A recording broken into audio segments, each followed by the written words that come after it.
Beast Quest, Ferno. Chapter 1. The Mysterious Fire. Tom stared hard at his enemy. "Surrender, villain," he said, "or taste my blade." He gave the sack of hay a blow with the poker. "That's you taken care of," he announced. "One day I'll be the finest swordsman in Avancia, even better than my father, Taladon the Swift."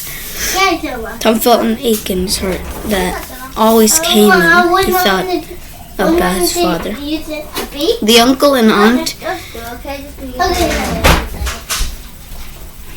who had brought Tom up since he was a baby never spoke about him or why he had left Tom to their care after Tom's mother had died. He shoved the poker into his pack. "One day I'll know the truth," he swore. As Tom walked back to the village, a sharp smell caught at the back of his throat. "Smoke," he thought. He stopped and looked around. Through the trees to his left, he could hear a faint crackling as a wave of warm air hit him.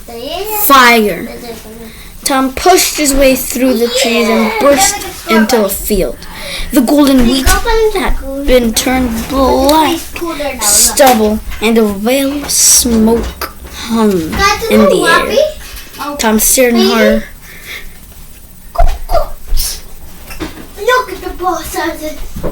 How could this ever happen? He looked up and blinked. For a second, he thought a dark shape moving towards the hills in the distance, but then the sky was empty once again. An angry voice called out, "Who's there?" Through the smoke, Tom saw a figure stamping around the edge of the field. "Did you come through the woods?" the man demanded. Did you see who did all this?" Tom shook his head. "I didn't see a soul." "There's evil at work here," said the farmer, his eyes flashing. "Go and tell what's happened. Our village of Ferno is cursed, and maybe all of us with it." Tom turned and ran as fast as he could, stumbling over the blackened tree roots. Tom burst into the village square, gasping for breath. It was full of villagers. What were they doing here? It wasn't market day. They were shouting and waving their hands at his uncle, who was standing on a bench at the edge of the square. "Fire in the field! What's next?" one man shouted. "The troubles get worse each day," called another villager. "The beasts have turned evil." Tom knew that Avancia was said to be protected by 6 beasts, including a fire dragon, but no one was ever sure if they really existed. Have you seen the river?" a woman asked.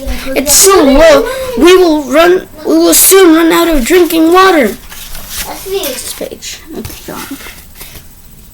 There's Uncle being an idiot. No, look at this, bro. He's dumb.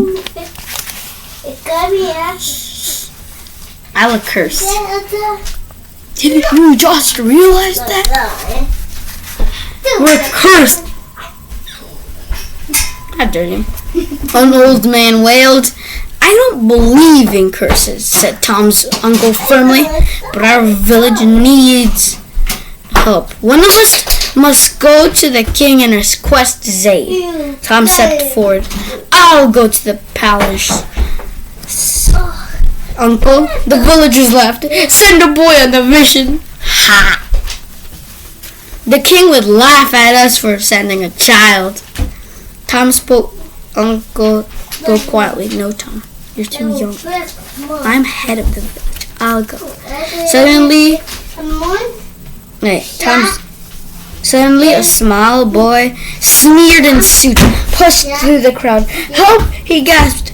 "Please, help! Our barn is on fire!" "Men, bring your pails to the river now!"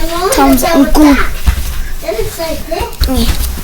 uncle roared to the crowd. "The rest of you, bring spades to the barn. If we quench the fire, we'll bury it.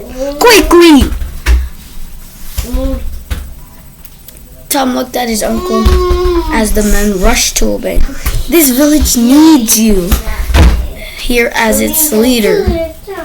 Uncle Henry, he said, please let me go instead. Tom's uncle turned to face him, his face serious.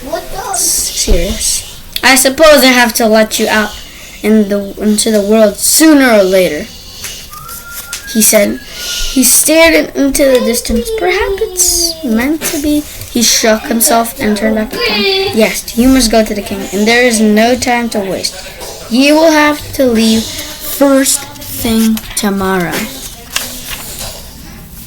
That's the end of chapter 1. I really hope you enjoyed it. Now, what are your predictions? Because I've read this. I don't know.